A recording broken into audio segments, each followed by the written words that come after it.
Hey folks. Okay, so I had a bit of a thought. Like, I really want to play a roguelike.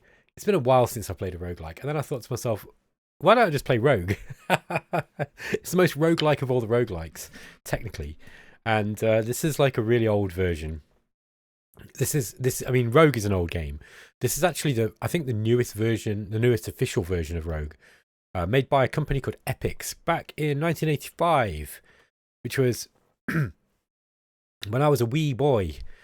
And yeah, I haven't actually played this for a long time. I have played Rogue before, but I didn't get very far with it, I'll be honest with you. And the last time I played it would have been on. Well, this is one of those games that is available on every Linux build, basically. So if you have a Linux computer, you might know, you might or might not know that it comes pre-packaged with a whole bunch of ASCII roguelike games.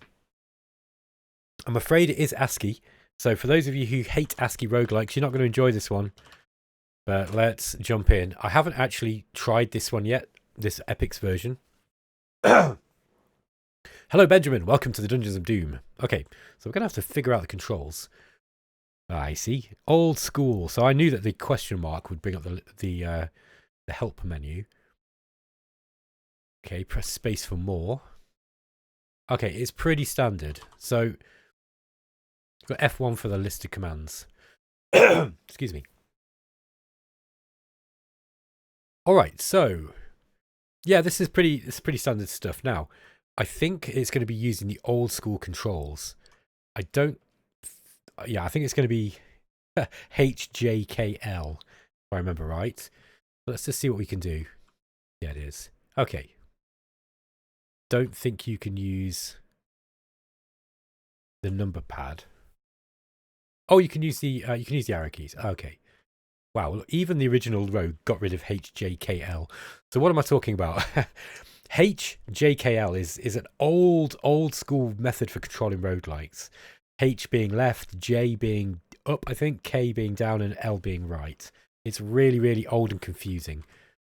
But back in the days when certain computers did not have numeric pads, I'm assuming that you guys know what roguelikes are, right? They're kind of procedurally generated role-playing games where you are pitted. Oh, here we go. Where you're pitted with completing a task of some kind. They are turn-based, generally speaking. I'm really anal about what roguelikes are and what they're not, by the way. Like, if a game is not a roguelike and someone calls it a roguelike, I get really annoyed. I think it's an autism thing. Like, I really don't like it. So this is basically, yeah. If somebody says to you, "Oh, I've got this great roguelike for you," ask them if it's actually like Rogue. Say, is it a real roguelike? And if it's like Rogue, then it's like then it is a roguelike. Because it's got to look like this and it's got to play like this. Otherwise, it ain't a roguelike, okay? That's my criteria. What do we got here? We've got a mace, okay. So we picked up a mace. Let's just have a look at our inventory. So we've got some food. We've got a +1 ring mail armor class 5. We've got a mace. And we've also +1 mace weapon in hand. And we got a short bow. And we got 28 arrows. We're going to try to make our way down to find the Amulet of Yendor. This is the original kind of quest in Rogue. What's that? 41 gold pieces. Okay. So as you can see, we've got a bunch of rooms connected by corridors.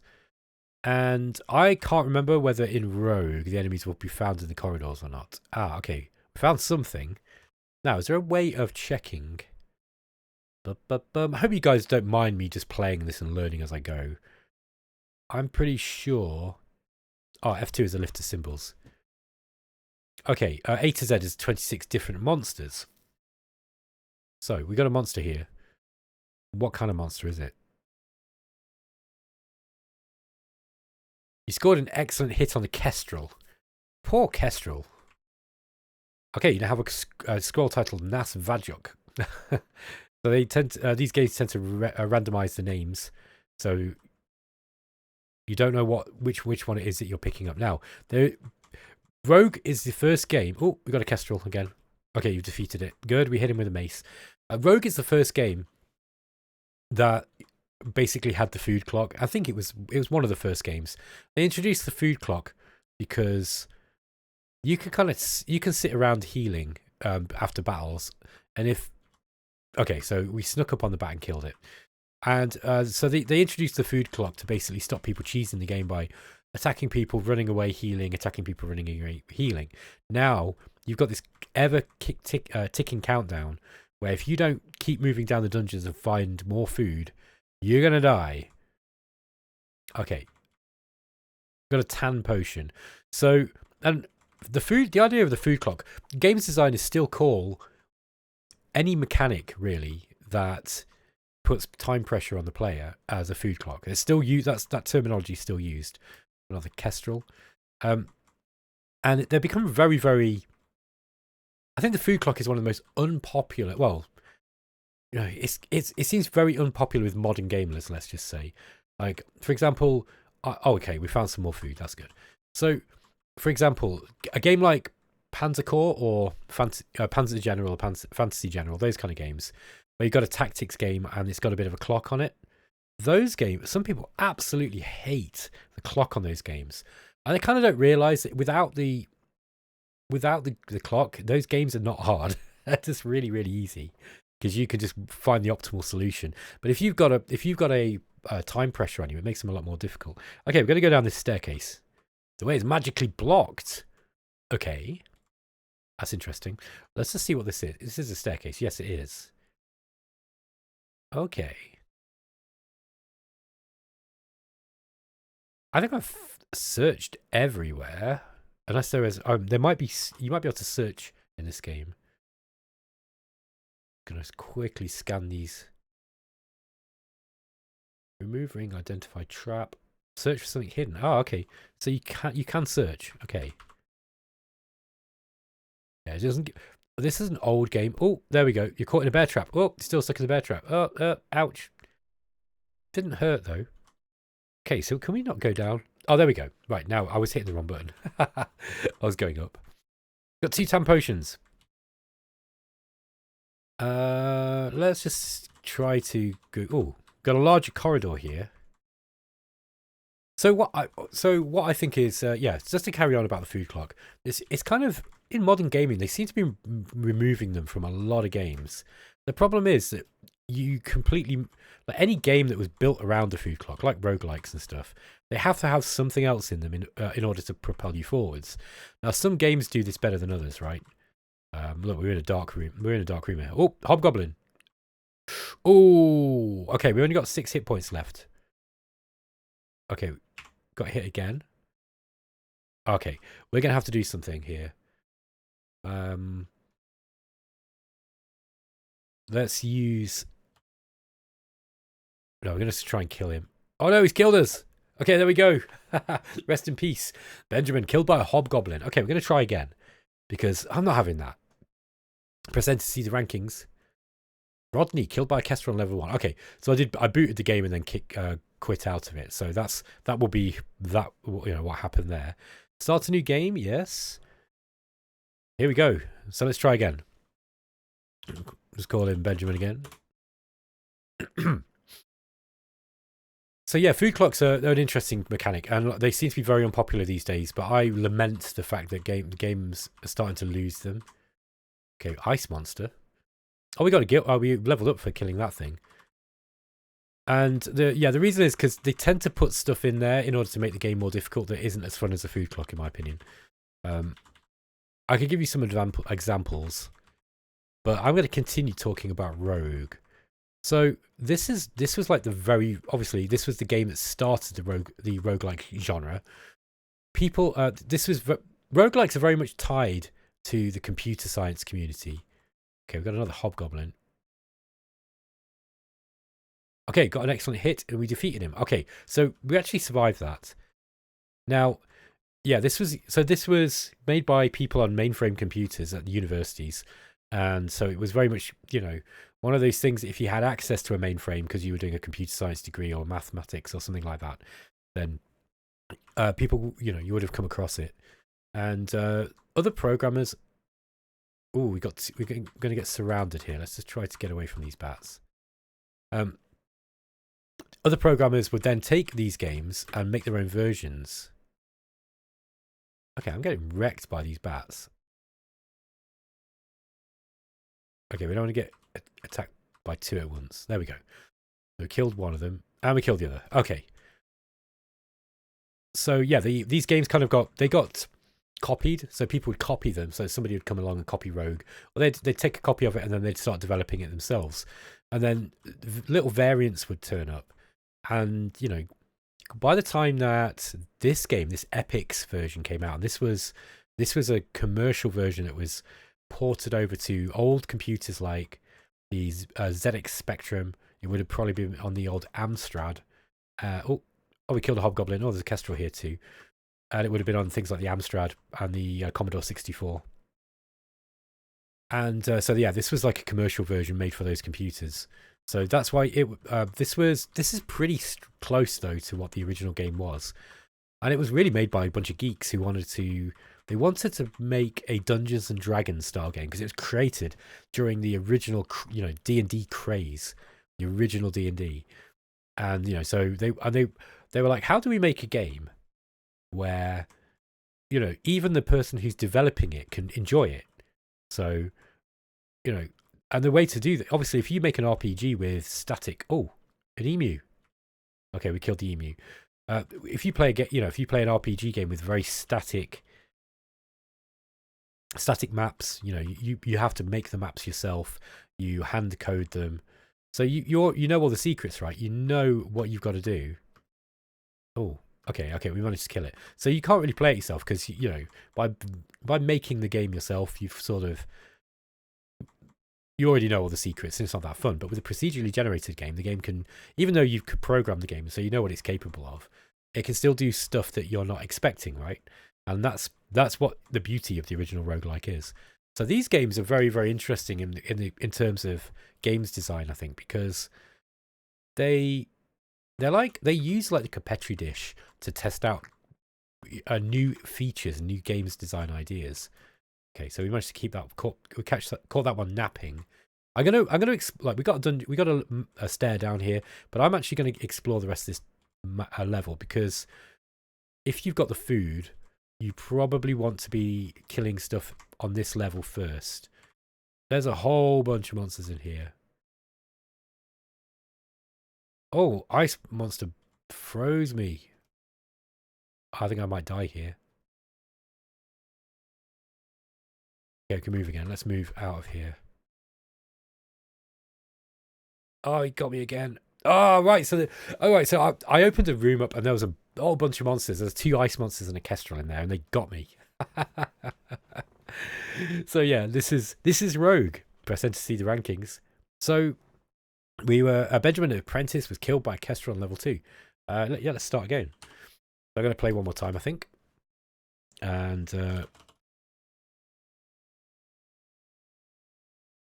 so yeah, roguelikes are they're a really, really interesting little thing. And to continue with what I was saying, people took this game and they copied it, and they made their own additions to it. And then eventually you had a whole bunch of copied games like Moria, which was sort of a vaguely Lord of the Rings, Tolkien themed version.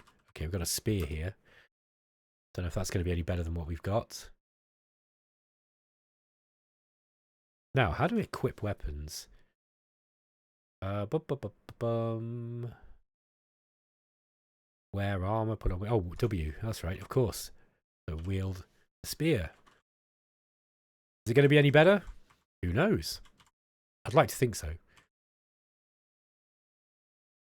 Okay, apparently it's hard to kill a bat with a spear. Who'd have thunk it? Oh, we got him. Okay, so we got another ration of food. So Moria was one of the original, kind of branches of Rogue, with a bit of a Tolkien theme. It was kind of set in the minds of Moria, I guess. Then you had Larn, was another one, which I played briefly. I'm going to try and kill this bat. Hopefully not die in the process. There we go. It's just flapping around me.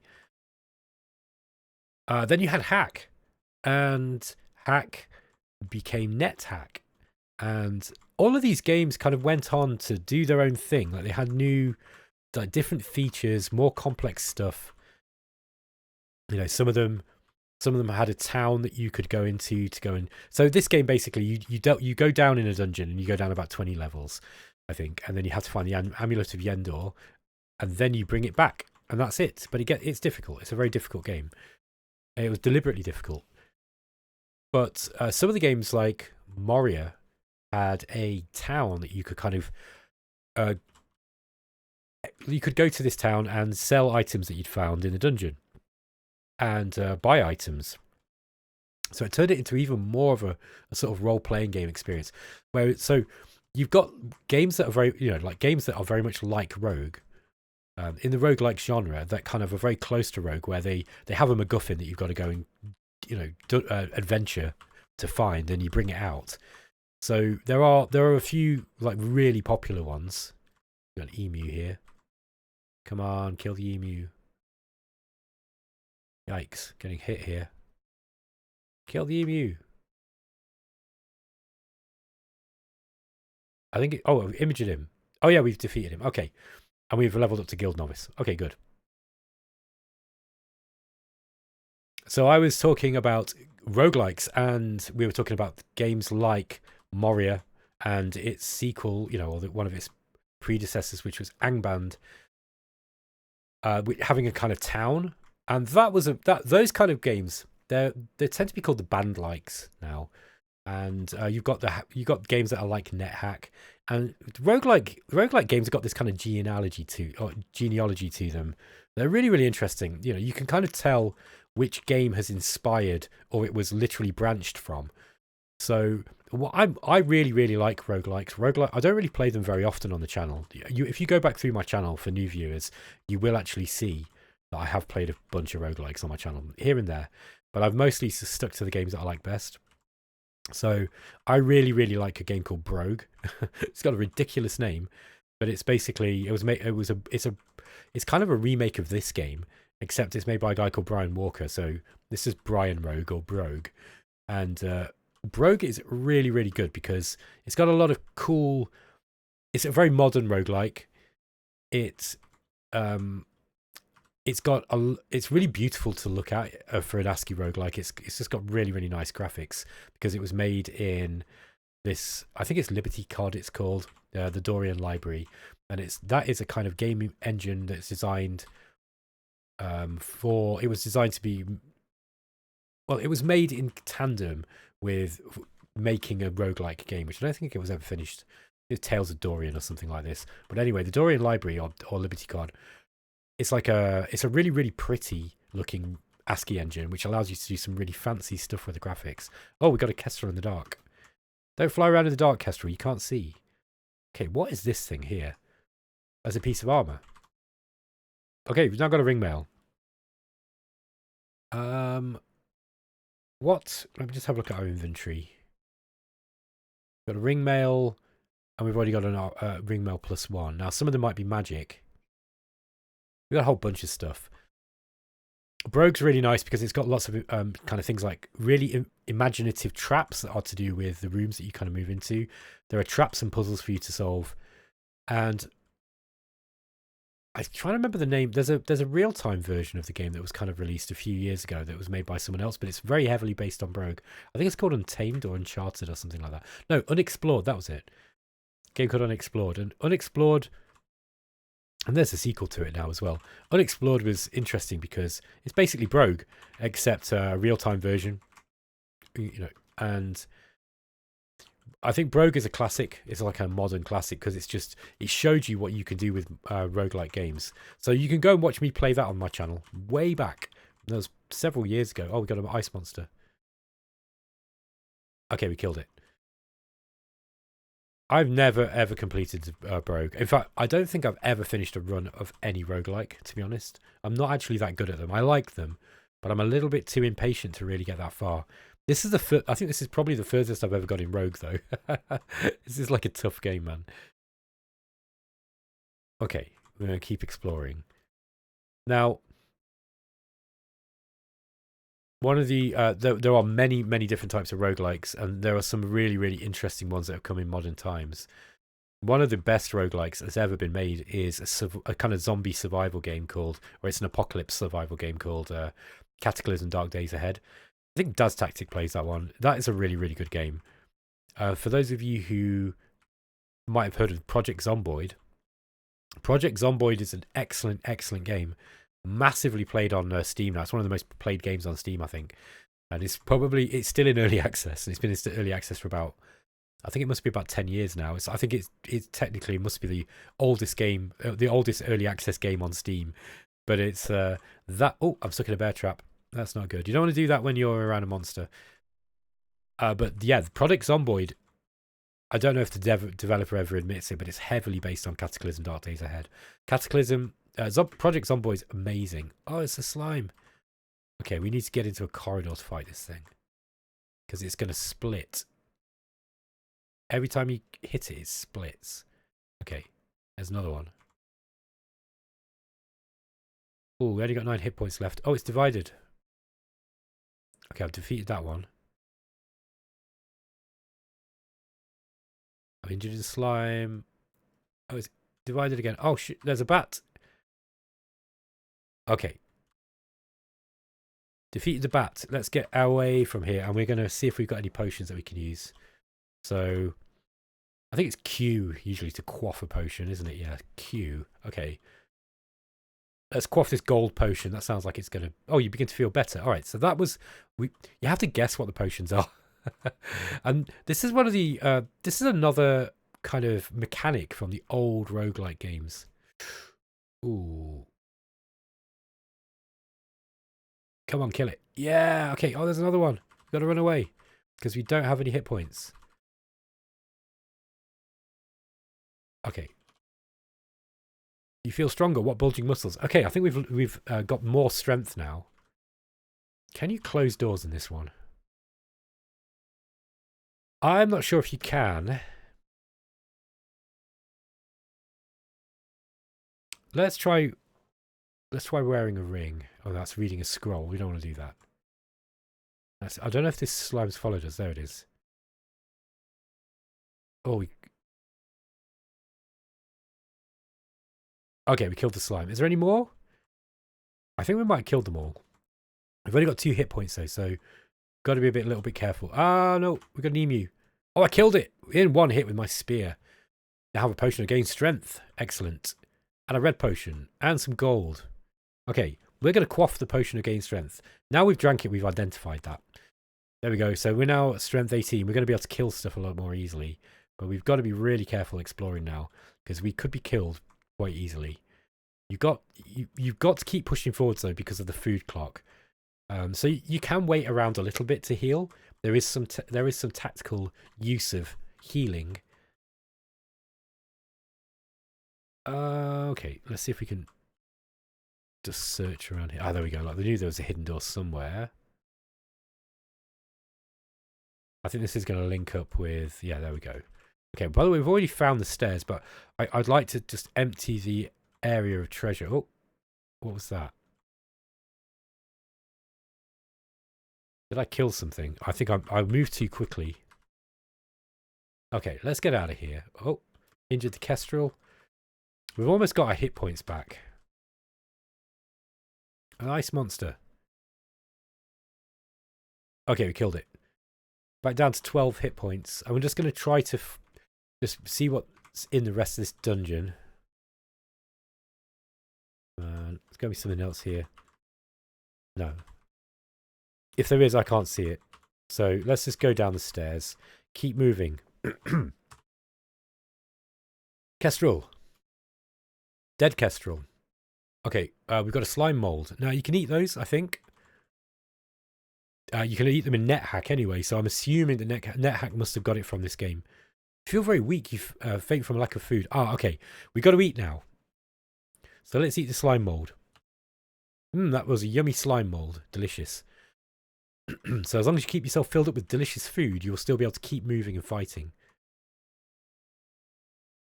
Okay, that bat was sleeping. It doesn't tell you that they're sleeping. Okay, so yeah, I was talking about Cataclysm Dark Days Ahead. That's an amazing game. It's a survival game. It's completely different to any, it's totally different to Yendor like rogues like this, like roguelikes like this one, where you're looking for some kind of MacGuffin. In Cataclysm Dark Days Ahead, really, you're just trying to survive.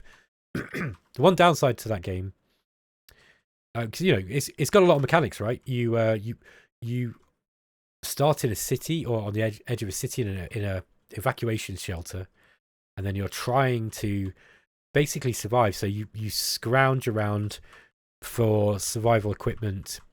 It's got an incredibly detailed crafting system, and you can build yourself a shelter. You can build a house. You can build all sorts of stuff. You can repair cars and go to squash zombies. There's loads of really, really powerful monsters in it. Some of which you can spawn right next to you, right at the start of the game. Let's kill this ice monster quick. There we are. All right. We're doing pretty good. So I'm going to get down to level 5. How do we wear the armor, by the way? Oh yeah. Shift W. Okay. You're already wearing some. You have to take it off first. Okay, so how do we remove? So here's where the old games didn't really have, Oh, here we are. Capital T. Take the armor off. Okay, so we're going to go wear. We're going to wear the ringmail.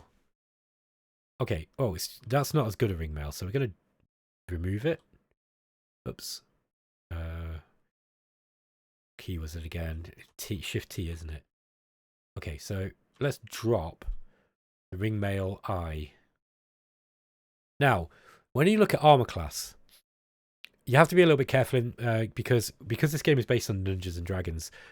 Armor class in Dungeons and Dragons was kind of a bit weird in those old days, and lower numbers were better. I don't think this is the same by the looks of it.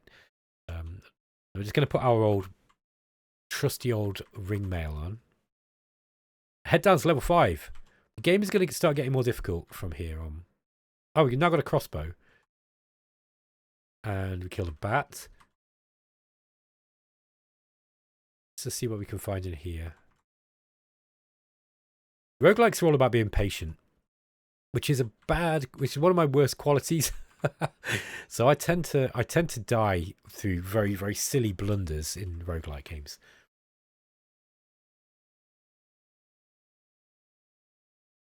But roguelikes, right? They have this thing which is different to pretty much any other genre, and that's because they've got the permadeath thing. So when you die, you're dead for good.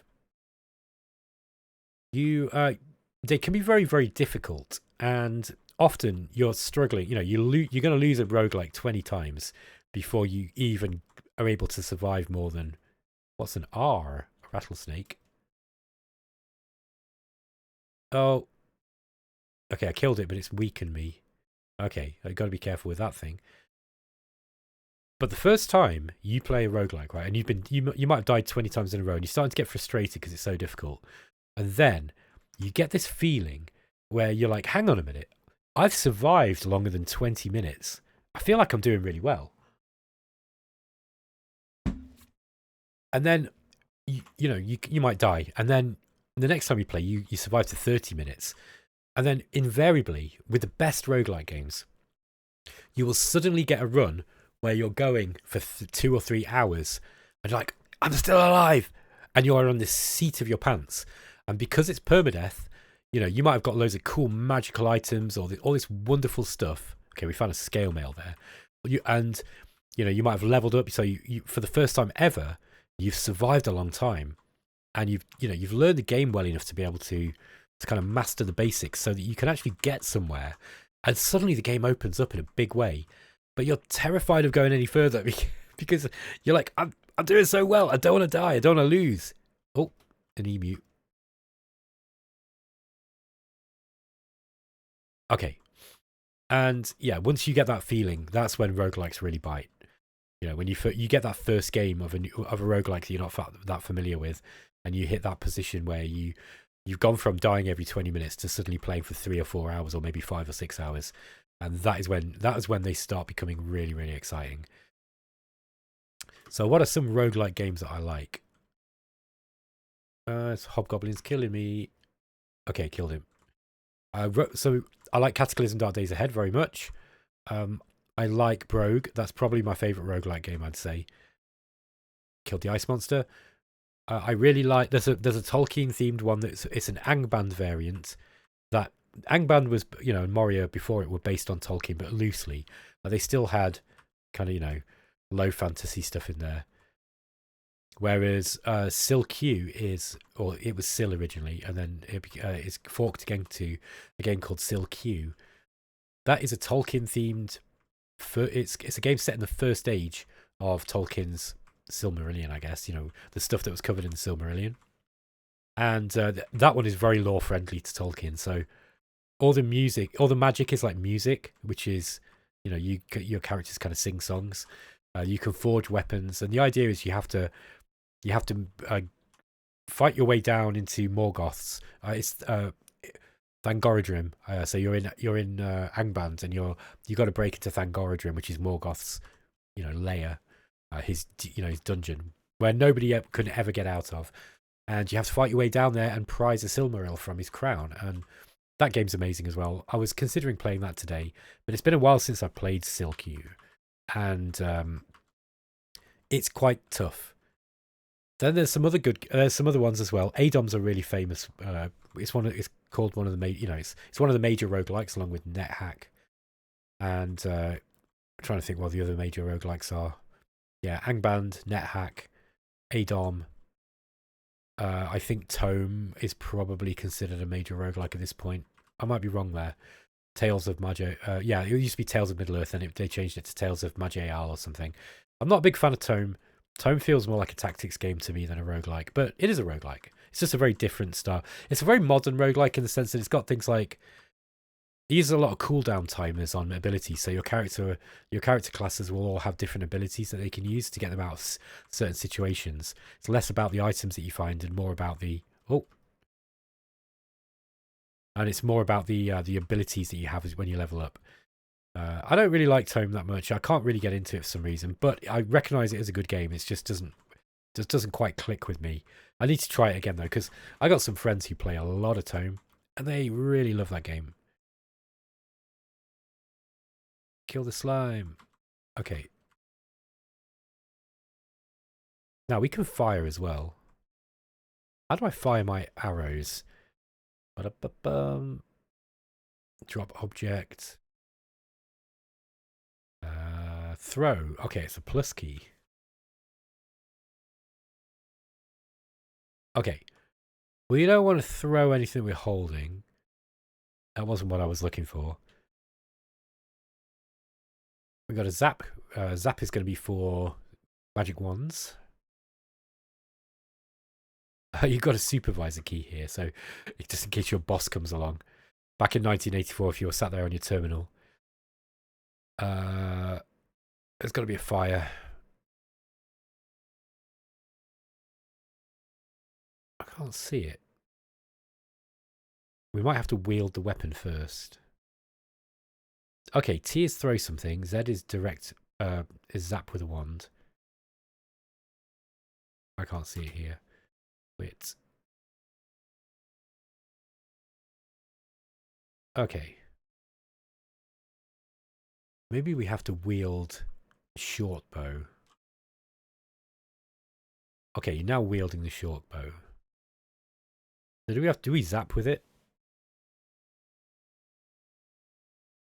Maybe we do. Ah, the good old days of having to figure stuff out for yourself. Let's try this wand out. What did that do? Let's see what it did. Okay, we need to get out of here because this slime's gonna. Oh, this is a fast slime. Oh, I think that one made it faster. T is throw. No, we don't want to do that. Now, another nice thing about roguelike games is they usually. Yeah, I think I need to wield the spear here again. Slime misses me. Okay, killed it. So another nice thing about these games is sugar.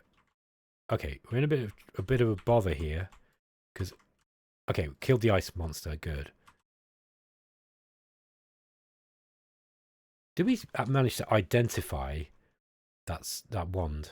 No, it's still just an aluminum wand. So, died. Okay, there we go. Rest in peace, Benjamin. Killed by slime. So there we have it, ladies and gentlemen. That is the original Rogue. It's very, very basic. It is the original roguelike. And Benjamin here, the fighter, got killed by a slime on level 6. That's not bad for me. I don't think I've ever got that far in the original Rogue before.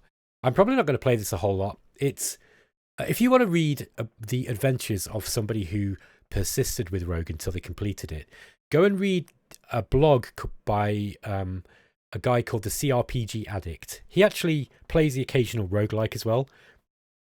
And he set himself this crazy task to play every single every single CRPG that's been made ever. in the order within, well, mostly within the order of when it was released. So he played everything from like the late 70s right up, I think he's kind of like into about 1994 now. And at that point, CRPGs just kind of exploded. So he's played a lot. He's been doing it for a long time, but he played Rogue. And if you read his blog about, his experiences with Rogue, you'll understand why I'm probably not that keen to keep trying to play until the end. It's pretty damn hard. Let's just put it that way. But anyway, I want to know what you thought of this video. I thought it would be an opportunity for me to just sit and have a bit of a chat to you while I was, while I'm playing along. So it's kind of a bit of a Battle Mode Rambles episode. But if you're interested in seeing more roguelikes, please let me know. I need a bit of a break from strategy games. I was sat here tonight with a bit of time to myself for the first time in ages, and I was like, I kind of want to play a game, but I don't know what to play. And Shadow Empire is always fun, but I've recorded a bunch of Shadow Empire episodes, and I was like, I don't want to overdo it. And I couldn't bring myself to play any other strategy games. I was like, I really want to play a roguelike. And so here we go. We got Rogue. I'm going to pick something else next time. I don't know what I'm going to play. Maybe ADOM. ADOM's a really, really good game. It's another kind of old school roguelike, but it's pretty unique and it's pretty complex as well. Anyway, guys, I'm interested in your opinions on what you think about this stuff. And if you got any recommendations for any games, let me know. There was the 7-day roguelike just happened, by the way. It's a yearly event where developers, they try to make a roguelike game in just 7 days. And this year there was like 130 entries, which is twice as many as they usually get, I think. So that is pretty interesting. I might go and check out some of the games that have been made there. They're all free, by the way. So if you just Google 7-day 7DRL or 7-day roguelike, and you can basically download all of the games that were made this year. They're all free, like 130 free games for you to try. Okay, I'll catch you next time. Take care.